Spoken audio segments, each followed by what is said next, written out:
Hello, Gary. This video is just for you, my man. I'm sitting here with my dog, Bettis. Now, I did put in some other videos after you sent me, the message that, you needed, you wanted tap my brain for, like, how did I get my collection up? Well, I'll tell you right off the bat, when I started collecting, I was 16 years old. I just moved back from Germany, because we lived there for 5 years. My dad worked for the government, and my dad was stationed in Stuttgart. And I was 11 to 16 years old, and the time I was over there, I had some comic books, but I never really thought nothing of them. I used to go to the Stars and Stripes bookstore and buy a couple issues there, but what was really good is they had a thrift shop behind the place, and the GIs would take all their old books and they would just drop them there for 10 cents. So when I came back, I had maybe like 50, 60 comic books. And what happened was, a friend of mine was collecting comics. A kid who was a friend of mine before I moved away, because I actually moved back to the same house I did before we left. And I got into collecting Green Lanterns and Justice Leagues. And then I was buying Action Comics, Superman. I started off with DC. And even though I like Spider-Man, he was one of the first guys I jumped into. But when I used to buy, comic books were 75 cents to $1. And the dealers back then used to give you, if you bought enough, sorry about that, Gary, batteries in my cam died. Okay, back to the story. I made a couple comments sit down about how I buy. Back then, books were 75 cents, $1, $1.25, $1.75. Dealers used to give you 25% off the cover. It if you subscribed, if you had a pull list. Now I don't even think they give you, because I go to the comic shop, I have them pull, I pay cover price, and then on top of that, tax. Back then, if you paid cash, you didn't have to pay tax. They stop it, Bettis. Now, also back then, a lot of dealers, if you spent a couple $100, used to give you percentages off even back issues. The one place I used to go to, called Heroes and Legends, which doesn't exist anymore, on my birthday, they would give me up to 40% off. It was like 20% plus your age. Which, when if you had a 6-year-old kid, you give the kid 26% off. But it was up till you hit up to your 20 years old, and the max they would give you was 40% off. Well, when I turned 18, the guy said, "I'll give you 40 anyway," because I had my mom buy them for me.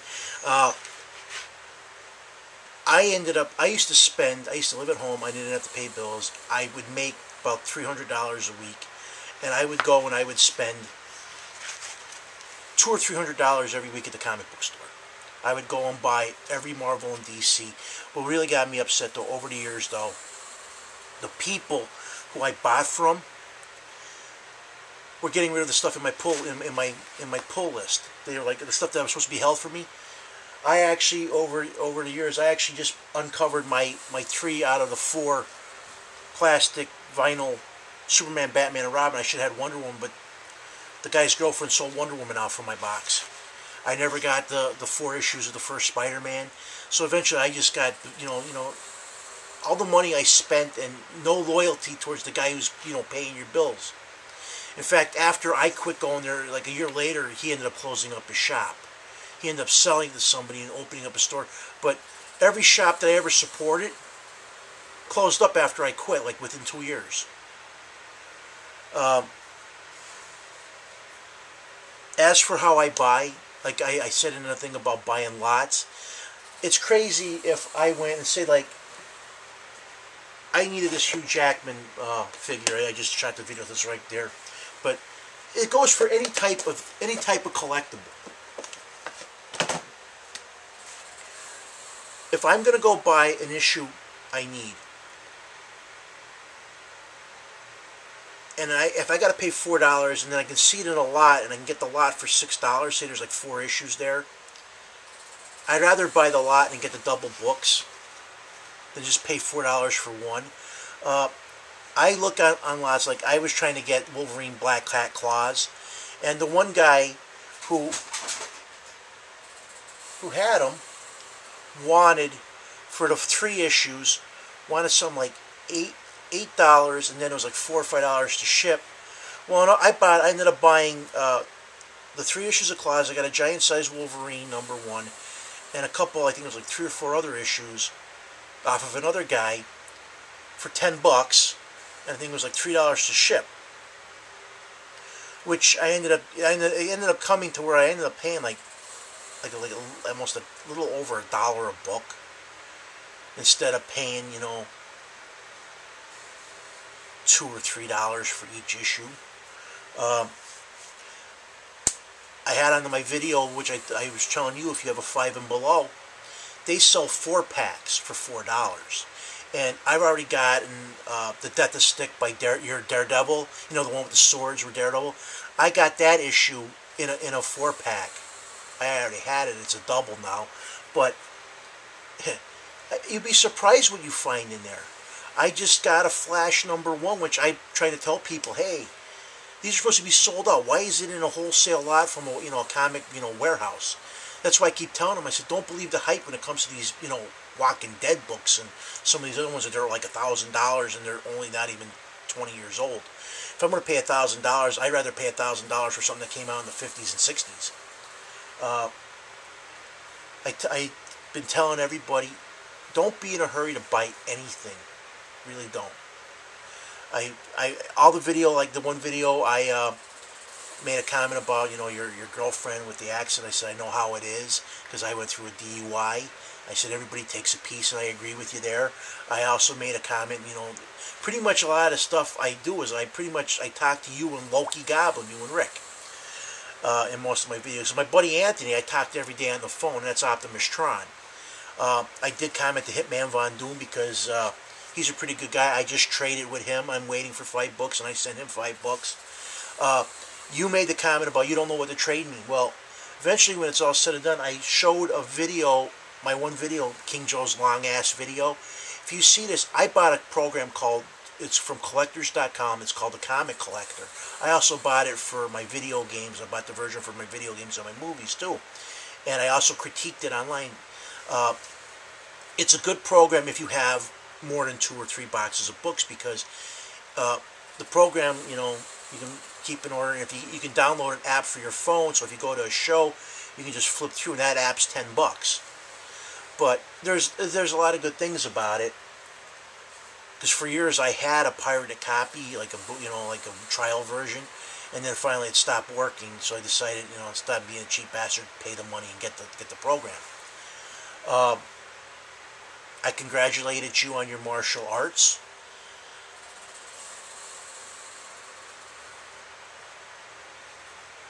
I keep saying at the end of my my videos, if you want to talk, you can email me at jpc61570@yahoo.com. You can Skype. You add me to your Skype friends if you have Skype. I'm jpc615. Man, because if you need any help when it comes to like knowing something about a comic book or advice, I can give it to you. Because I did not only collect comic books. I collected toys, video games. I have a kick-ass sports card collection. In my one video where I have miscellaneous trade paperbacks and programs, you'll see I have a couple Emmitt Smith autographs. Even though I'm a Steeler fan, I have a lot of nice Cowboys. I have a lot of Cowboy autographs too. Aikman, Irvin, Smith, Dorsett, Starbuck, Ed Too Tall Jones, Jimmy Johnson. I have sports cards from the date year I was born, 70 on up. I have non-sports sets like the superhero sets, the Cosmic Teams, Cosmic Powers, Milestones, Marvel Masterworks, Wolverine Dead Till Now, Spider-Man's McFarlane years. I have so much stuff. By the time I start doing this with you, I'll probably be still doing this a year from now, between getting my garage done, my basement done, and my attic. Because I'm not only going to have my basement as a man cave, which all men should have a man cave. My man cave down here will be probably my games and probably my sports cards. My other area, my comic book loft, will be where I store my comic books. All my toys will be boxed and stuck in the attic of the garage, and all my double stuff will be downstairs, so I can actually access to trade people. Or I'd rather not sell, I'd rather trade, because it's the best bet for everybody. I know you love Daredevil and Batman. I'm a big Green Lantern fan, but I love Green Lantern, Justice League, Marvel Universe. It's funny because I'm sort of like the offbeat guy. I liked Iron Man, well, Spider-Man, but I liked Iron Man, the Silver Surfer. I liked the Things series, and I liked She-Hulk and Spider-Woman, because I actually almost had, and I did collect the Star Wars comics. I actually almost have the full run of the Star Wars comics from the 70s. My other favorite is Vampirilla, but I have none of the original Harris stuff. I just started buying Vampirilla in the 90s when they came out. I got in everything. I have over 1,000 CDs because I work for a record manufacturer. I have over 1,000 DVDs. You know, it was, when I lived at home, my mom was very good to me. My mom bought me, you know, pretty much whatever. My mom, like, fed my addiction is basically what it was. You know, she's like, it's better than drugs and it's better than you go. And I always had this thing, because I was never one to go to strip bars and stuff like that either, because like a lot of the guys I work with, I've been to them. But I always had this philosophy: why go to a buffet when you can't eat? So my biggest thing was, if I'm going to spend $5, I want something to show for it. Basically, that's one thing. Like all my friends with the video games, they would trade them in the GameStop.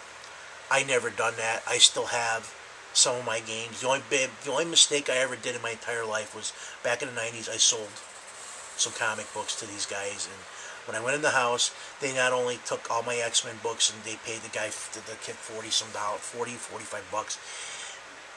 They lied about a lot of titles too, because they were telling me Swamp Thing went down. In fact, I think Swamp Thing went up because they got all my Swamp Things. Because originally it was supposed to be my Swamp Things, my G.I. Joes, my Animal Mans, my Advanced Dungeons & Dragons, my Dragonlance, and my Omega Mans. They were the only 6 titles they were supposed to take.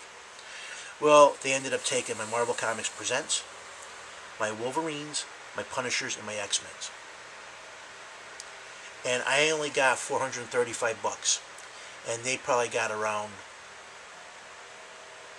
2,000 to 3,000 comics, because I had the Dark Phoenix saga. I had Days of Future Past. I know at least Wolverine 1 through 50, no problem. I had the 4-issue miniseries. Now I'm missing mission number 4 for the 4-issue. I had the original, all the Punisher miniseries, and I had like Punisher 1. I probably had every book. I know at one point, from 1986 to 1991, I should have had every book from every Marvel and DC from that time period. I hope this video lets you know more about me, and gives you some advice, because like I said, Poet Skinny had my comic shop, eBay. I actually buy stuff on Amazon. I always look at other places. 5 and Below. I go to yards, believe it or not, yard sales, flea markets. I used to go up to Buffalo with my aunts, and there used to be a flea. I used to get books, two for a buck, 3 for a buck. Some stuff, like I have right now about 400 books coming, and I won 2 lots of 100 for $30 a piece. So that was 3 for $1. My best buy on so far I ever had though on eBay was before my mom died. I was still working at my, Pike County Correctional Facility. I was a correction officer for a while, and I won a couple lots on eBay, and it ended up coming 5 for a buck. I won a ton of Ghost Rider books, Spider-Mans. They're pretty much all Marvel titles too. Ghost Rider, Spider-Man. God, I can't remember. But it was like 4 boxes worth of stuff. So I definitely won, like over 1,000 books, and it ended up being 5 for a buck. I had to meet the guy at the first exit as soon as I got into New York, going off of Interstate 84, and it was worth it. Because even back then, even with gas was $2 and some cents a gallon. I drove all the way up there, and it was, you know, my mom and my aunts came with me, and it was a nice drive. It was like an hour and a half drive, and an hour and a half drive back, but fight for a buck, man. Can't beat that. I love to hear back from you. I watch your videos. I always hit like. And I found out what a troll is because, like I said, I'm new to this. My buddy, if it wasn't for my buddy, I'd still be a closet collector. You guys would have never even known I existed. I'm just sad that you haven't seen the videos because I always talk to you. I always talk to Loki Goblin. I did send the response to Cursed Man. Your buddy Cursed Man's a good guy. So far, I like being part of this community. You know, it's pretty good. I have some people I can talk to and share some knowledge with. I like Adrian, who, you know, Hitman Von Doom, he's a good guy. So, hopefully talk to you soon.